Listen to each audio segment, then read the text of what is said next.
What's next? Well, I'm interested that now certain things have adapted into something new or different, and maybe the juxtaposition of these two would be interesting for some people. For example, the warm-up in Moreno's time. He never had people run around the room and be dogs and stuff like that, butterflies or I don't know what. He would go in the audience and say, "I'm Dr. Moreno. What's your name? Or, why are you here?" And he would take the person's arm and shake their hand, and he could tell somatically whether they looked at him directly, whether they looked down, whether their hands were sweaty or whether they weren't, whether the arm went into his hand or was reticent, whether the muscles were tight or nervous or blah, blah, blah. And he could tell who was going to be the protagonist from that somatic contact. He was a very good nonverbal observer. If somebody was sitting on the edge of their chair, were they anxious? If somebody sat back and they were relaxed, or he would say, talk to the person next to you, "Where are you from?" or something. The theatrical warm-ups came from Jim Sachs. A lot of people don't know that. He went to the Compass Theater in Chicago with Viola Spolin and her brother. And Viola Spolin wrote a book called Theater Games.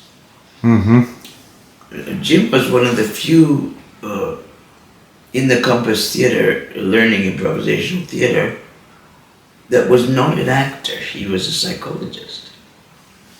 So there was Mike Nichols, who directed Who's Afraid of Virginia Woolf. He was first an actor, and then there was Shelley Berman, the comedian. There were a lot of famous people who were in the company. But he took it into psychodrama. So he took theater games, and they became warm-ups that we use today. But Moreno never used those kind of warm-ups, like get in a group and tell your family history or whatever. It's a different way of warming up. So it was Jim Sachs that brought this. Games. Yeah. Second thing I wanted to talk about, how doubling has changed.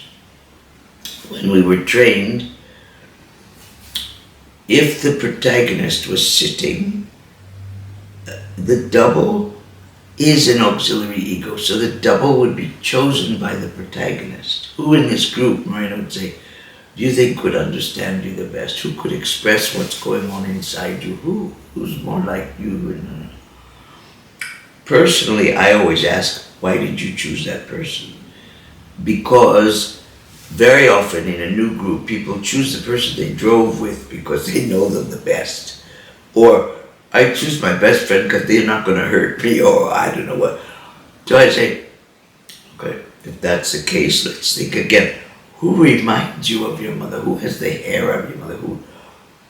Because sometimes when you pick your friend, they're not like your mother at all. But they know you, so you pick them. Okay. Anyway, the double is a chosen person from the protagonist. Who in this room could help you express yourself? Okay.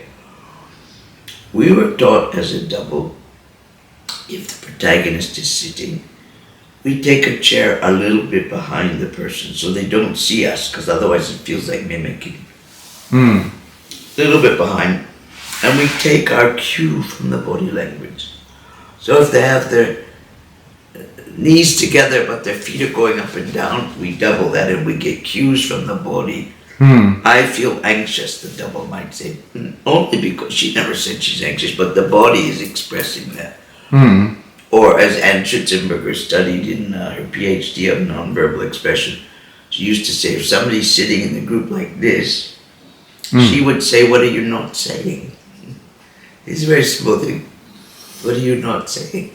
So the double takes the cues from the body first. So if the body shifts around, the double might say, I shift my position. Yes, so do I, say the protagonist, or whatever. That's just how I feel. I remember once I was doubling a man in the public theater. It was 78th and Broadway. And he was talking to his wife. It was a scene in the kitchen. He was sitting at the table. And in the scene, the guy says to his wife, "You know, I don't like liver, and you cooked me liver. I told you I like steak, and I'm the double." And I said something like,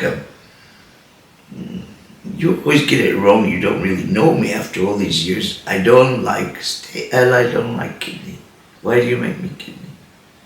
In fact, I don't think you know a lot about me." I mean, he said, "We've been married all these years and you still cook me kidney. How could you?" And I said, because I could feel from his body, "I'm leaving you." He said, "So am I." And it was a psychodrama of how they would split. So Moreno said something like, "Let's look at surplus reality. What do you want to do? I've been thinking for years about leaving her, and it came only from the kidney,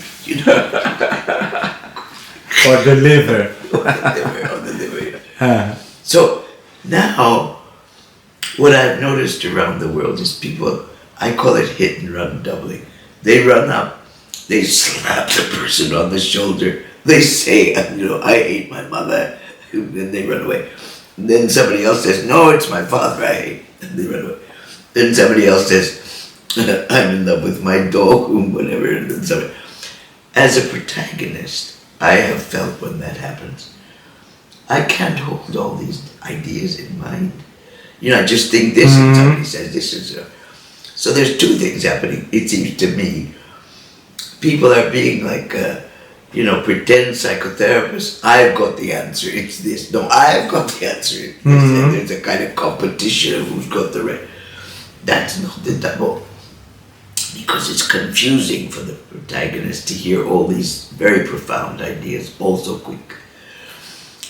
So I think a double who's chosen, Moreno would say to the double, "Okay, you've been chosen, wait until she needs you," or something. I remember when my daughter Poppy was 13, she was in a processing group. And somebody in the processing group asked me, "Why didn't you use a double for that at a particular point?" At 13, she said, "You don't give a double when a person's thinking, you give a double when the person's stuck." So at that point, Moreno would say, "Would you like your double to help you express what's going on? Would you come up?" Because the person then is listening. If they've been chosen, they're listening.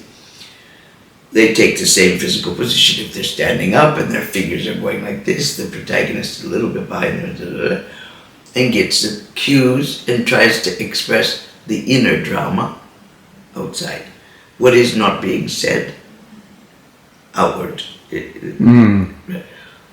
I've worked in the NHS, National Health Service, with some very disturbed patients, and one of the things I've learned to say is, as a double, "I'm going to try to help you express something, but if it's wrong, you correct it. I'm not trying to put words in your mouth." That's a very important statement.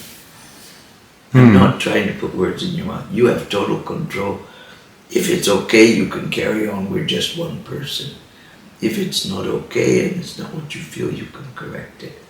I'm not trying to put words in your mouth. Because some people, personality sort of borderline, are very suspicious, might be, that you're trying to control them, or you're trying to push them one way or another, or paranoid that you know something they don't know, or whatever. And it's very, very important to feel safe.